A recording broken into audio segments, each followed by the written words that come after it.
ทักทายภาษาก่อนสบายดีเด้อสบายดีนี่สบายดีเพิ่นว่าบ้านสวรรค์ใดผู้สาวหมู่บ้านใดเนาะอันนี้เมืองดินสว่างบ้านหินสว่าง เมืองใดเนาะเมืองนองแขวงใดแข่งสวรรค์แขวงสวรรณเขตเนาะเป็นยังไงเนาะฐานะตอนนี้โสดเนาะโสดจักเปอร์เซ็นต์เนาะ100%เลยหัวใจยังว่างเนาะยังว่างยังโสดยังซิงเลยโดยบ่มีไผมาจีบเลยโดยโอ้ทุกคนเลยแสดงว่าตอนนี้ต้องการคู่ใกล้สิฮอดสงกรานต์บ่โดยอ๋ออยากมีคู่ไปนํเวลาสงกรานต์คันบ่มีคู่คือไปผู้เดียวเลยบ่ม่วนบ่ ย่างเอาบ่หรือว่าในใดน้องเวลาไปสงกรานต์ขี่รถรถย่างส่วนหลายน้องขี่จากรถจักรโอ้คอยเลยคิดว่าน้องขี่รถยนต์ ตอนนี้ไอ้ขอถามได้บ่ความพันของน้อง3คนได้บ่ถามได้เนาะอ๋อความพันน้องตอนนี้ก็คืออยากได้หยังฮะ อารมณ์ดีเด้ อยากได้สังกะสีบ่ส่วนสาวๆได้เจ้าเด้สาวๆสังกะสีคือกันบ่แล้วก็สาวนัดบัดนี้คือกันความพันที่2นี่น้องอยากได้หยังอยากได้คนดูแลพร้อมอ๋ออยากมีคนดูแลแสดงว่าตอนนี้ก็คืออยากได้แฟนเนาะโดยโอ้ผู้บ่าวทั้งใดก็ได้บ่น้องโดยอ๋อบ่ว่าจะเป็นบ่าวลาวบ่าวไทยจีบใดได้คุยได้ได้ลมได้เนาะโดยอ๋อเอาผู้บ่าวรวยอายุเท่าใดน้องอายุ20 ปีขึ้นไปโดยโอ้20 ปีลงมาบ่เอาบ่เอาแสดงว่ามักบ่าวอายุรุ่นใหญ่เนาะโดยโอ้มักรุ่นอาย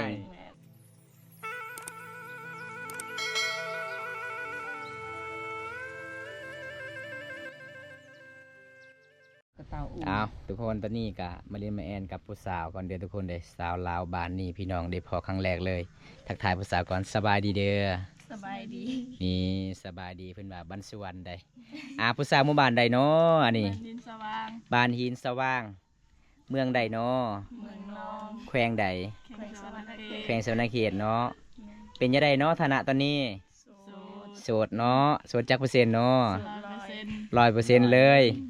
หัวใจยังว่างเนาะยังว่างยังโสดยังซิงเลยโดยบ่มีไผมาจีบเลยโดยโอ้ทุกคนเลยแสดงว่าตอนนี้ต้องการคู่ใกล้สิฮอดสงกรานต์บ่โดยอ๋ออยากมีคู่ไปนํเวลาสงกรานต์คันบ่มีคู่คือไปผู้เดียวเลย บ่ม่วนบ่ย่างเอาบ่หรือว่าในใดน้องเวลาไปสงกรานต์ขี่รถรถย่างส่วนหลายน้องขี่รถจักรโอ้คอยเลยคิดว่าน้องขี่รถยนต์ ถ้าบ่มีผู้บ่าวก็คือย่างเอาโดยน้ำมันเบิดกะย่างเนาะน้ำมันช่วงนี้มันแพงเด้ลิตรนึงเท่าใดหมู่บ้านน้องเขาเจ้าขาย50,000 กีบปอแสดงว่าตัวนี้หาเก่งลีนฮอด200,000เด้จึงฮอดเด้อทุกคนเลยบ๊ายบาย FC นี่น้องบ๊ายบายกบกันนะจอกจื้อมาดกผู้สาวฮู้แล้วบัดนี้เห็นบ่มาเด้อมากินข้าว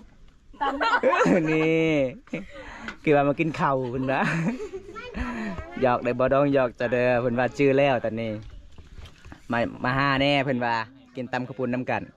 ขอบคุณทุกวงทุกบอลทุกกำลังใจที่เขามาสบายดีเด้อสบายดีให้กำลังใจสบายดี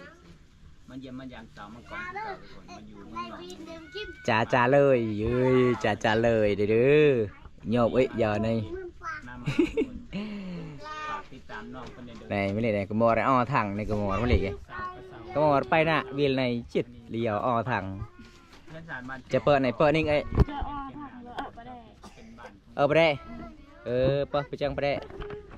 มาเล่นเจ็บไปได้ไหนลืมชื่ออะไรซื้อไปได้มีหูผู้สาวทางนั้นนะจะจับนะไม่ยังเป็นนัวบ่โอ้หูผู้สาวไม่ทุบเจ้าผู้สาวผู้สาวบ่แม่นเอาสายลายเสียบลายเฮ็ดได้ทีมงานเฮาเบิ้งนี่เห็นบ่เห็นผู้สาวงามแล้วบ่ออกเลยจากเฮือนก็คือบำตาในตากแดดโดยทุกคนเลยนี่เห็นบ่ตากแดดตลอดเลยหอมเนาะขนาดยังไม่ได้ทันได้ตำเลยใส่เกลือเป็นหน่วยจะเสียก็ยังหอมน่ากินบริษัทปลาแดกเลยใส่ใจบริษัทปลาแดกก็ยังแสบเพราะว่าอยู่นี่มีซ้ำใจเด้เพิ่นใส่เด้ว่าน้องเวลาน้องไปหากินนี่ไปหากินอยู่ใส่น้องบ้านเจ้า อยู่หน้าบ่อยู่หัวนี่บ่ ห้วย อ๋อจะเป็นน้องปลารวมนี่บ่อ๋อ เขาให้ก็ให้หา เขาให้กินอยู่ โอ้ เอ เป็ อน ได้ มันให้กินก็ให้ห้าอยู่ ไปหาได้ปะ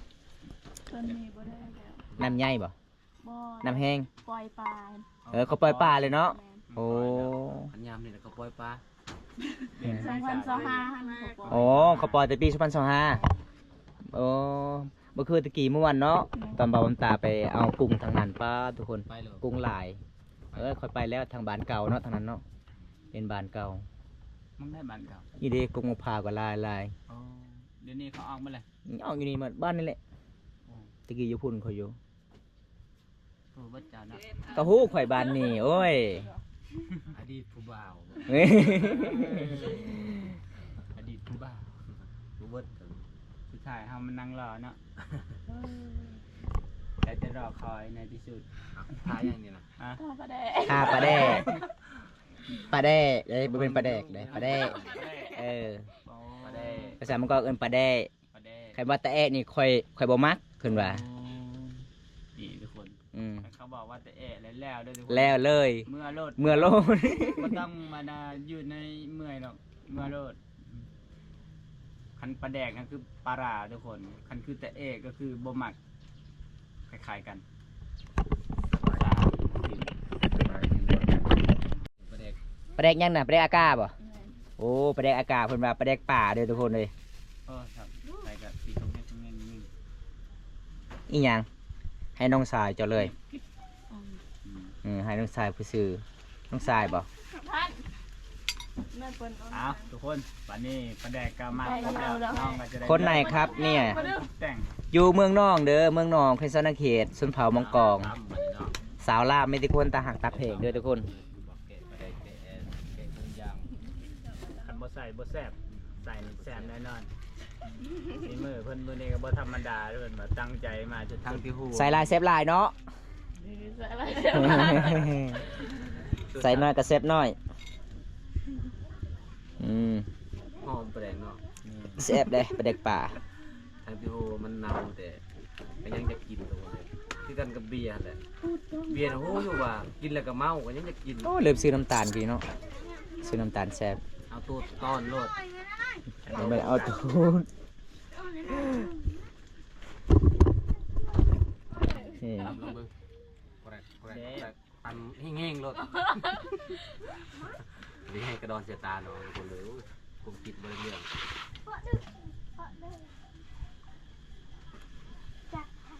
เอาทอกใส่กระสานเนาะ โอ้เกือบตก แสดงว่ามันมีชีวิตอยู่ได้มันตีงใดเนาะ มันเกือบกระเด็นออกเด้ มาเด้อทุกคนเลย น้องๆ3คนนี่เคยไปสวรรค์บ่ บ่ บ่เคยเลยสิโปนนี่เคยไปบ่บ่เคยเลย ไปที่เมืองน้อง โอ้สมมติว่าคันมีผู้บ่าวพาน้องอยากไปเที่ยวประเทศไทยน้องก็ไปได้บ่ ได้ ไปได้เนาะ ยันรถ ขี่รถได้บ่น้องขี่รถใหญ่บ่ ขี่ได้ ขี่ได้อยู่เนาะโอ้สมมติว่าคันมีผู้ใหญ่ใจดีจากฝั่งไทยให้น้องเพชรงาน อยู่ประเทศไทยน้องไปได้บ่ ได้ ได้อยู่เนาะเพราะว่าอยู่ประเทศไทยเงินเดือนดีนี่น้องเอ้ยพออยู่พอกินเด้คันทาเฮ็ดงานบ้านเฮานี่คือสาวบ้านชะบึบ้านบ่วกนี่ไปอยู่เวียงจันทน์อยู่4เดือนมื้อฮอดเดือนยังเหลือ300,000กีบ เจ้านายบ่จ่ายเงินโอ้เจ้านายเวียดนามจะขายให้เจ้านายจีนอีกโอ้ย สาวแวนบ่ได้กำไรสาวเทิงได้กำไร กำไร เออ มาแต่พูดได้พัวโลด ได้ผัวเลย โอ้เจ้าเทิงนะ เออ เอาพัวมาด้วย ปัวสิญะพวก พัวลูกผู้บาง โรงพยาบาลโอ้ ป้าน่าจะหอมหลายแซ่บหลายทุกคนได้ยินเสียงน้องต่ำก็แก๊กก็แก๊กโอ้ย นี่มันผู้สาวหอมบ่ หอมผู้สาว3คน ใส่น้ำหอมมันยังวินพัด บ่มีน้ำหอมเด้คันน้องใส่น้ำหอมนี่ ใบไม้เท่านี้หรือว่ากกไม้ตายหมดหอมนะ ซีนเมื่อสาวสาว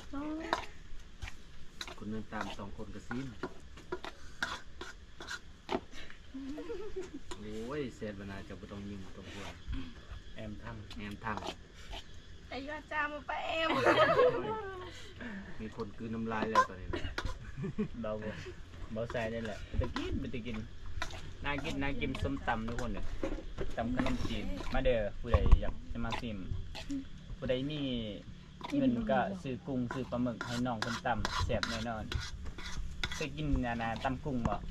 บ่เคยบ่เคยเลย เฮ้ย โอ้ผู้ใดใจดีก็ซื้อให้น้องๆคนนี้เด้อ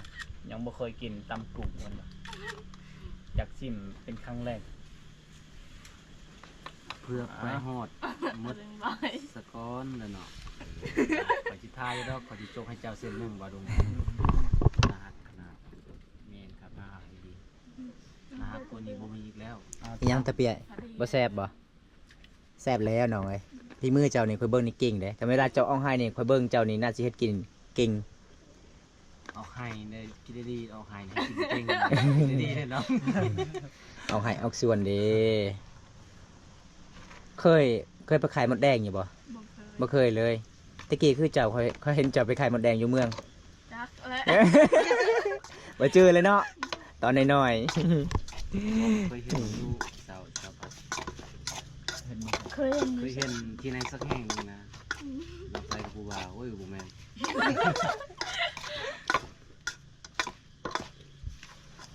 หนักคือคือสิเห็นแบบ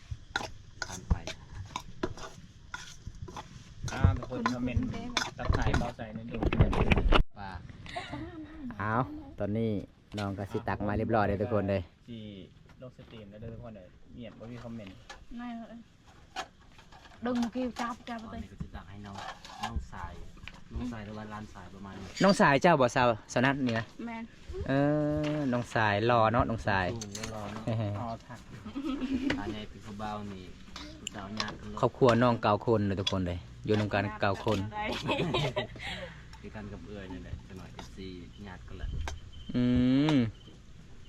จงนี่เด้อพอดีแล้วมันลายแล้วน้องเอ้ยเบิดกระตักต่อเอาไว้น้องไอ้พ่อไอ้แม่เจ้านี่ ตัวอายเด้อ นี่เด้ผู้บ่าวมามื้อนี้3คนเพิ่นว่าครั้งแรกในชีวิตเลย ก็เลยน้องๆก็ดีใจเด้ ก็ชิคกำดักตามกับใส่ ผู้บ่าวมา3คนมีแต่ผู้บ่าวนุ่มมิลีได้ แม่ เอ้ย บอลนุ่มเทา บอลลืมเทา เอาตอนนี้สำเร็จน้องก็สิย่อไปกินทางใดน้องกินอยู่พุ่น จานนั้น กินอยู่พุ่นกินดิตาจึงปังๆเลย อ้าว เอาดอกเลย เอาไป ตอนนี้น้องกะสิย่อเลยเด้อทุกคนเลยนี่น้องบ่มีอาหารพี่น้องกินกับข้าวเลยเด้อทุกคน เอาข้าวมากินนำแน่ ยืนนอนเย็นเนาะ เนี่ยเย็นเป็นมุงมันมีหยาเลยครับ มึงหญ้าปลาหญ้า ถ้ามุงตังกะสีเนี่ยคือหอนจะหายยังไงเนาะงามเหรอ น้ำกินเนาะบ่มีน้ำมา ตอนนี้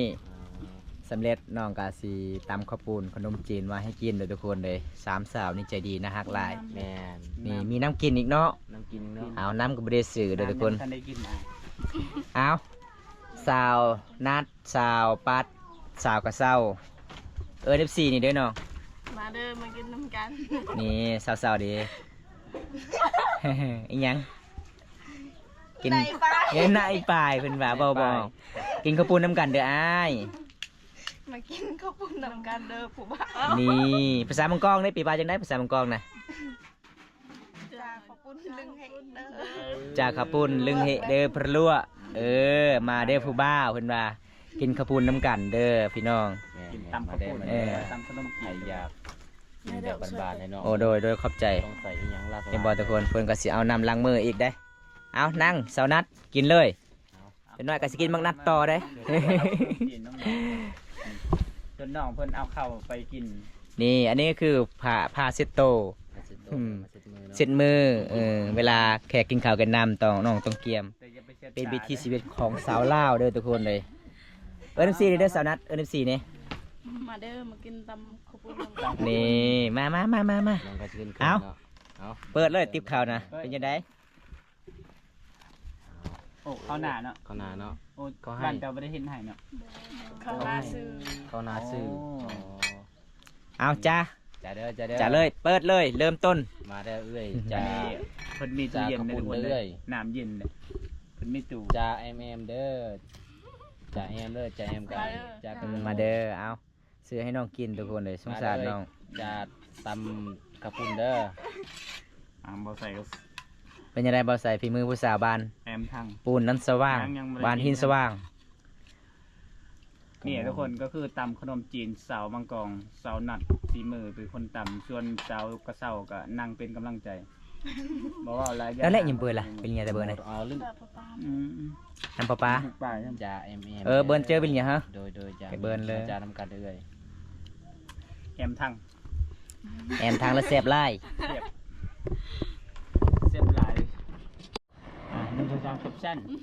เอาทุกคนตอนนี้ก็คือ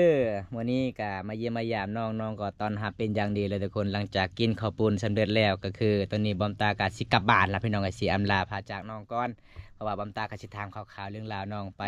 ปถามมื้อใดก็คือน้องว่าโสดตอนนี้ไอ้ขอถามได้บ่ความพันของน้อง3คนได้บ่ถามได้เนาะ ได้ อ๋อความพันน้องตอนนี้ก็คืออยากได้หยัง อารมณ์ดีใช่ไหม อยากได้สังกะสีบ่ส่วนสาวๆได้เจ้าเด้สาวๆสังกะสีคือกันบ่ แม่ แล้วก็สาวนัดบัดนี้คือกัน แม่ ความพันที่2นี่น้องอยากได้หยัง อยากได้คนดูแลพร้อม อ๋ออยากมีคนดูแล โดย แสดงว่าตอนนี้ก็คืออยากได้แฟนเนาะ โดย โอ้ผู้บ่าวทั้งไหนก็ได้บ่น้อง โดยได้ อ๋อบ่ว่าจะเป็นบ่าวลาวบ่าวไทยจีบใด ได้ คุยได้ ได้ ลมได้เนาะ โดย อ๋อเวลาทักหาก็คือทักหาทาง Facebook หรือว่าทาง LINE ทางเฟซบุ๊ก ทาง Facebook เนาะแสดงว่าบ้านเฮานี่สาวลาวลิ้น Facebook เนาะ โดย สมมุติว่าคันมีผู้บ่าวอยากจีบอยากคุยกับน้องเอาผู้บ่าวรุ่นอายุเท่าใดน้อง อายุ20 ปีขึ้นไป โดย โอ้20 ปีลงมาบ่เอา บ้าว แสดงว่ามักบ่าวอายุรุ่นใหญ่เนาะ โดย โอ้ บ้าวได้ มักรุ่นอาย แม่ อ๋อน้องเว้าแท้หรือว่าน้องเว้าตัว บ้าวแท้ เว้าแท้เลยบ่จักล้านเปอร์เซ็นต์เว้าแท้ 100% 100%เลย นี่ทุกคนเลยอันนี้คือเป็นสาวปัดสาวเศร้าสาวนัด สาวสวยบ้านป่าเด้อพอได้อยากจีบก็คือมาจีบได้พี่น้องนุ่มๆทั้งหลายที่ยังโสดก็สามารถจีบได้ขดองหมู่บ้านของน้องเป็นจังไดแพงอยู่บ่ขดองสาวลาวหมู่บ้านนี่ บ่แพงปานใด บ่แพงบ่ประมาณเท่าใดเนาะ 30 30 ล้านป้า30 ล้านแต่งเมื่อเลยเนาะ แม่ โอ้แสดงว่าจ่ายสด30 ล้านก็คือขอนำพ่อแม่เลยอ๋อเมื่อนำผู้บ่าวเลย โดย นี่ทุกคนอันนี้คือสาวบ้านป่าเด้อพี่น้องสาวโสดบ้านป่า3 คนพี่น้องเอาบอมตากะสิปิดคลิปไว้จำนี้ก่อนพอได้รับชมคลิปนี้แล้วก็ขอให้อยู่ดีมีแหงขอให้ร่ำให้รวยปรารถนาสิ่งใดขอให้ได้สิ่งนั้นสาวลาวงานแบบธรรมศาสตร์เด้อทุกคนถ้าพอได้ฮักก็คือมาจีบได้เด้อพี่น้อง3 สาวนี่โสดเด้อทุกคนเลยบ๊ายบายพี่เด้อน้องบ๊ายบายเอาทุกคนตอนนี้บอมตากะสิกลับบ้านแล้วทุกคนเลยมื้อนี้มาเยี่ยมมายามสาวลาวหมู่บ้านนี้ครั้งแรกเลยทุกคนเขาเจ้าก็ใจดีหลายพี่น้องเบื้องแล้วเพื่อน3 บ้าน2น้องทุกคนนี่บอกพี่น้องความพันน้องตัวนี้อยากได้สักทีก็คืออยากได้มีคนดูแลน้องพี่น้องนี่แหละก็สงสารทุกคนเห็นบ่เพิ่นขัวน้องอยู่บ่ได้เลยทุกคนมันก็สิพังมันเปื่อยแล้วหญ้าคาเพราะว่าช่วงนี้อากาศมันร้อนมันก็เย็นเขาเจ้ามุงด้วยหญ้าคาเด้บอมตากะสิปิดคลิปไว้ชุดนี้ก่อนทุกคนเนี่ยพอได้รับชมคลิปนี้แล้วก็ฝากกดไลค์กดแชร์กดติดตามฝากเป็นกำลังใจบ่าวบอมตาให้คลิปตอนต่อไปเด้อทุกคนคลิปหน้าพบกันใหม่พี่น้องขอกล่าวคำว่าสวัสดีครับผมไปกันเด้อจ้า